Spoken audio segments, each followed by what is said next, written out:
Okay. పైథాన్‌లో మనకి ఇప్పటివరకు కేవలం ఇన్‌పుట్ ఫంక్షన్ ఉపయోగించి మాత్రమే మనం ఒక ప్రోగ్రామ్‌కి ఇన్‌పుట్ ఇవ్వగలిగాము. సో, అలా కాకుండా ఇంకొక వే కూడా ఉంది. దాన్ని కమాండ్ లైన్ ఆర్గ్యుమెంట్స్ అంటారు. సో, అసలు కమాండ్ లైన్ ఆర్గ్యుమెంట్స్ ద్వారా మనం ఇన్‌పుట్ ప్రోగ్రామ్‌కి ఏ విధంగా ఇవ్వాలి అంటే కనుక, ముందుగా మనకి పైథాన్‌లో ఒక ఇన్‌బిల్డ్ మాడ్యూల్ ఉంది. ఆ మాడ్యూల్ ఏంటి అంటే ఎస్‌వైఎస్ అనే మాడ్యూల్.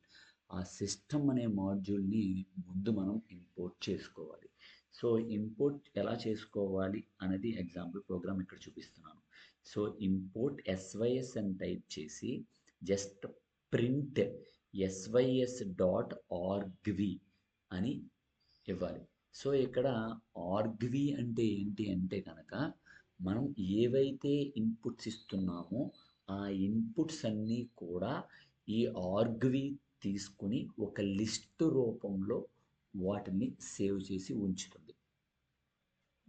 అంటే ఎలా చెప్పాలి అంటే క్లియర్‌గా ఇక్కడ నేను టైప్ చేస్తున్నాను చూడండి.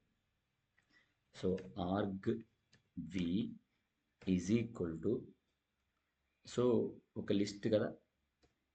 సో, మనం ఏవైతే ఇలా ఇన్‌పుట్స్ ఇచ్చామో, సో, ఇలా ఇన్‌పుట్స్ ఇస్తున్నామనుకోండి కమాండ్ లైన్ ద్వారా ఇలా సేవ్ చేసి ఉంచుతది అని అర్థం.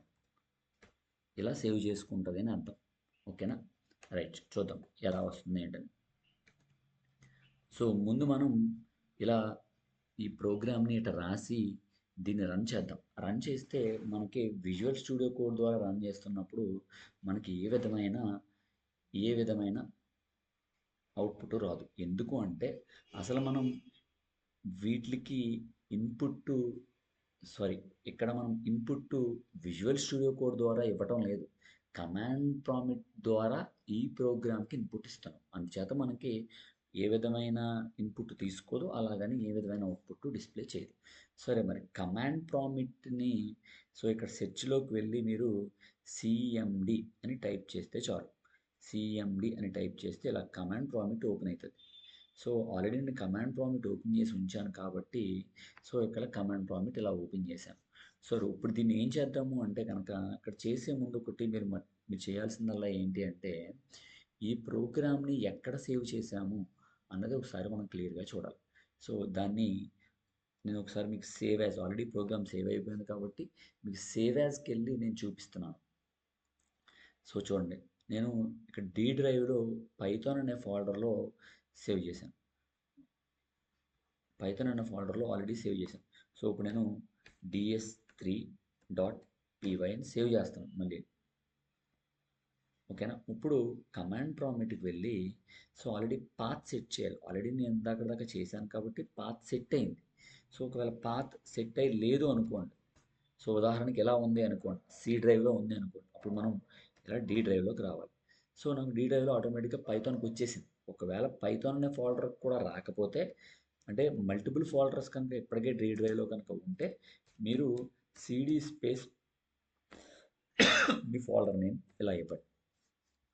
సో, మీ డ్రైవ్‌లోకి మీ ఫోల్డర్‌లోకి వచ్చింది.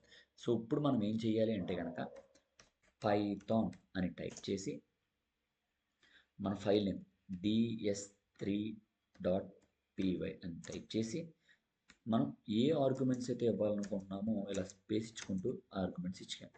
సో, ఇచ్చిన వెంటనే ఎంటర్ కొట్టండి ఇలా చూపిస్తది. ఇప్పుడు మీకు చూడండి ఇందాక మీకు ఆర్గ్వి ప్రింట్ ఆర్గ్వి అని నేను ఉపయోగించడం జరిగింది కోడ్‌లో. ప్రింట్ ఆర్గ్వి. సో, ఈ ఆర్గ్వి ఏం చేద్ది అంటే గనక నువ్విందాక ఏవైతే కమాండ్ ప్రాంప్ట్‌లో ఇలా 3, 4, 5, 6, 7 అని ఆర్గ్యుమెంట్స్ ఇచ్చావో, ఇవన్నీ ఒక లిస్ట్ రూపంలో ఉంచి, ఆ లిస్ట్‌ని హ్యాండిల్ చేత్తది. అంటే ఆర్గ్వి అనేది ఒక ఆబ్జెక్ట్‌గా ఉండి, మీరిచ్చే ఇన్‌పుట్‌ని ఒక లిస్ట్ రూపంలో రిప్రజెంట్ చేస్తుంది. అయితే ఆ లిస్ట్‌లో మొదటి ఆర్గ్యుమెంట్‌గా ఏదైతే మీ ప్రోగ్రామ్ యొక్క నేమ్ ఉందో, ఆ నేమ్‌నే మొదటి ఆర్గ్యుమెంట్‌గా తీసుకుంటది. దాని తర్వాత మీరు ఏవైతే ఇన్‌పుట్స్ ఇచ్చారో 3, 4, 5, 6, 7 వాటిల్ని తీసుకుంటా ఉంటది. అంటే ఆర్గ్ ఆఫ్ 0లో ఏం స్టోర్ చేసుకుంటదయ్యా అంటే గనక, మనకి ఆర్గ్ ఆఫ్ 0లో కేవలం ఫైల్ నేమ్ మాత్రమే సేవ్ చేసుకుంటూ ఉంటుంది. ఏం సేవ్ చేసుకుంటుందమ్మా? ఫైల్ నేమ్ మాత్రమే సేవ్ చేసుకుంటుంది.